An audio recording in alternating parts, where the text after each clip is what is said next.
રામ નારાયણ રામ। આ જે મહાઆકાશ છે તેના વિશે આપણે લગભગ ક્યારે વિચારતા નથી, ન તો મનમાં તેનું મંથન કરીએ છીએ કે આકાશ શા માટે છે। આકાશ સદાકાળથી અસ્તિત્વમાં છે અને અવિનાશી છે। આકાશની રચના કોઈ કરી શકે તેમ નથી, એ હતો, એ છે અને એ હંમેશા રહેશે। આકાશ એ જ ઈશ્વર છે, એ જ અલ્લાહ છે, એ જ ગોડ છે। આકાશ જ સર્વશક્તિમાન છે, આકાશ જ સર્વત્ર છે।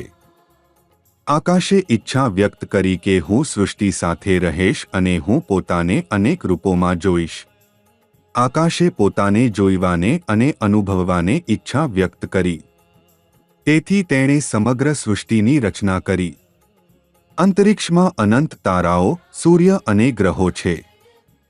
પૃથ્વી પર રહેતો માનવ એની ગણતરી કરી શકે એવો પ્રશ્ન જ નથી, એ તો અશક્ય જ છે। અંતરિક્ષની ઊંડાઈ, લંબાઈ, પહોળાઈ કેટલી છે તેને કોઈ માપી શકે એવું નથી। આપણે માત્ર અંદાજ લગાવી શકીએ છીએ, માપી શકતા નથી।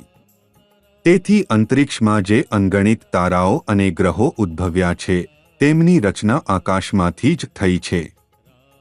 કોઈ માનવે તેને બનાવ્યા નથી। આકાશ એ જ મૂળ અને શાશ્વત વેદોની સંપૂર્ણ ગ્રંથ છે।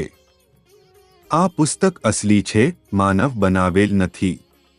આ પુસ્તકમાં અનંત પાનાઓ છે। એ પાનાઓ છે તારાઓ અને ગ્રહો। દરેક ગ્રહમાં પંચમહાભૂત સમાવિષ્ટ છે। બધા ગ્રહો પંચમહાભૂતોથી બનેલા છે, જેમાં પાણી છે, ઊર્જા છે, વાયુ છે, બધું જ છે। આ બધાથી જ પ્રકૃતિની ઉત્પત્તિ થઈ છે અને આપણે સૌ તેનું જ ભાગ છીએ।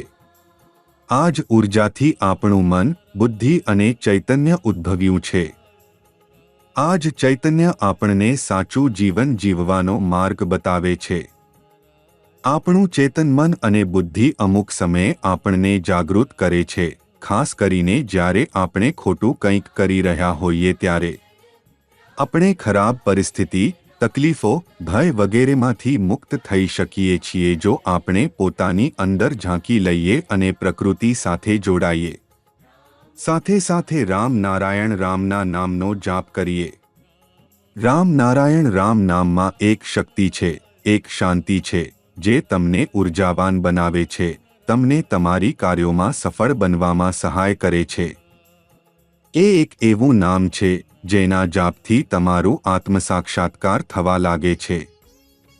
દુનિયામાં કેટલીય એવી વ્યક્તિઓ છે જેમણે રામ નારાયણ રામ સાથે જોડાઈને પોતાનું જ નહીં પરંતુ સમાજમાં રહેલા અન્ય લોકોનું પણ કલ્યાણ કર્યું છે।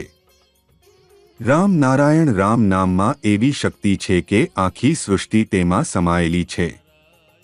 જ્યારે તમે આ નામ સાથે જોડાશો ત્યારે તમને જાતે જ સમજ પડશે કે જીવનની મુશ્કેલીઓ કેવી રીતે દૂર થવા લાગે છે અને જીવનમાં સાચી હકીકત અને ખુશી કેવી રીતે આવી જાય છે। માત્ર વિચારવાથી કે હાથ પર હાથ ધરીને બેસી રહેવાથી જીવન સાર્થક થતું નથી। જીવન ત્યારે સાર્થક બને છે જ્યારે આપણે કર્મ કરીએ અને રામ નારાયણ રામના નામ સાથે જોડાઈએ।